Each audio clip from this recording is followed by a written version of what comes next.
প্রথমে হয়তো ভাবছিলাম যে প্রোটিনটা হয়তো বানাতে পারবো না আমরা,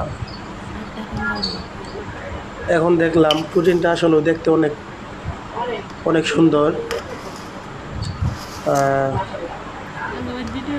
দেখতে অনেক ভালো দেখাচ্ছে।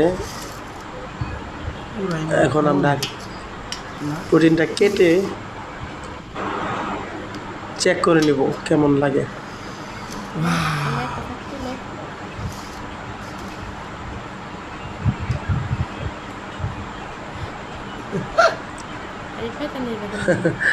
চাকু দিয়ে তোলা যাচ্ছে না, আমি অনেক চেষ্টা করার পর তারপর ব্যর্থ হয়ে হাত দিয়েই তখন তুললাম।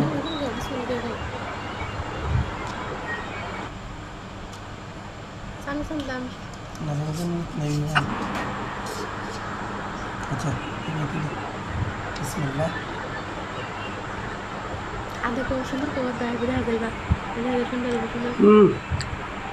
দারুণ।